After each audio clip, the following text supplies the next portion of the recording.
Hi, my name is Mike Page. I'm here today to do a demonstration on the R series by Zoll. This is the ALS unit.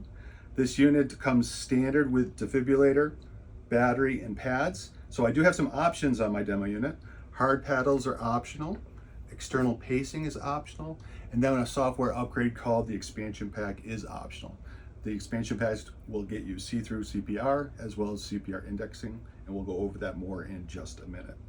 The pads are new for the R series. It's called the one-step CPR complete pads. Inside you'll see we've got a puck here, and puck will actually give you CPR feedback back to your defibrillator. And then it has 3-lead EKG built right into the pads for your external pacing. So no more separate lead wires for your external pacing. To put these on, it's just a matter of finding your sternal notch where your hand would normally go. You're going to place the puck, and then again, pads go to the back. And these are our new pads. Has a lithium battery, Z-Fold printer on top.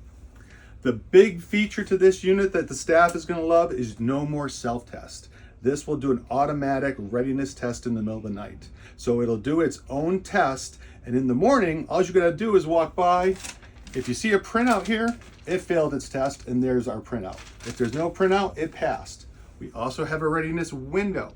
If that is a check mark, it passed. If it's an X, then it failed. So again, staff is gonna love this.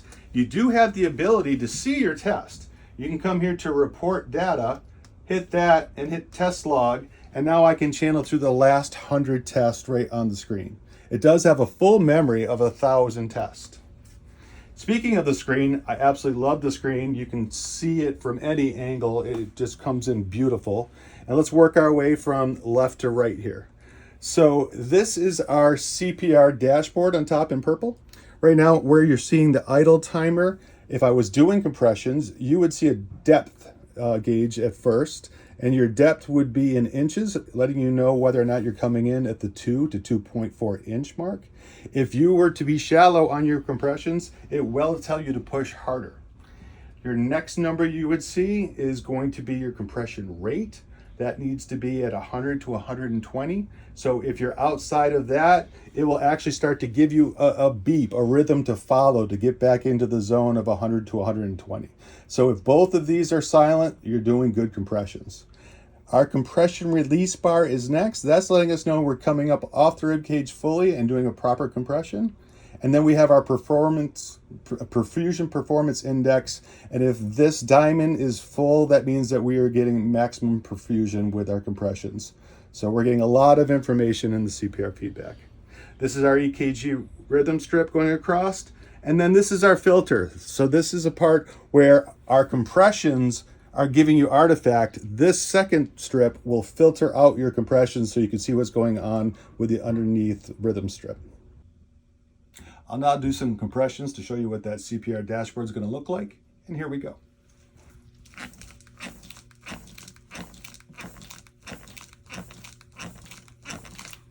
Next, we'll go into the 4 modalities.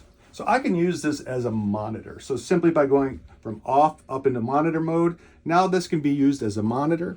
It's going to give me pads as the default, but if I have lead wires hook up, I can hit the lead button and page through from pads to lead 1, to lead 2, to lead 3, and back again to pads.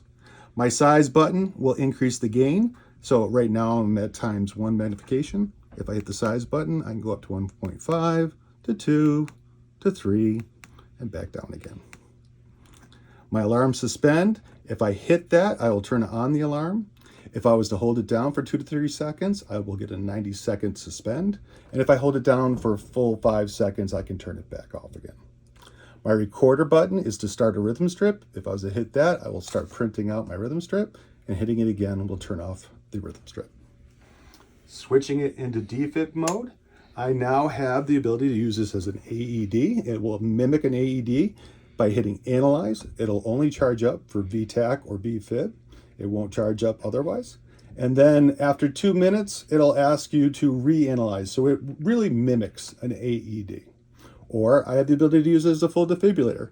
I can pick out my joule level, charge, and shock. I can also do synchronized shocks. If I hit my soft button here for sync, you'll see an asterisk at the top of the R wave. That will now disperse the joules no matter when they hit shock at the top of the R wave, which is considered ideal for shocking. If I want to use this as an external pacer, I'm going to switch this down into pacing mode. I now have my desired rate. So my rate is down below here. I can pick what rate I want to be at. This is the patient's heart rate up top, the intrinsic heart rate. I'll now increase my output. And what I want to do is get capture. So when my R wave becomes inverted and follows the pacer spike and my two numbers match up, I know I have capture. To see what's going on with the patient's intrinsic heart rate later on, I have this 4-to-1 button down below.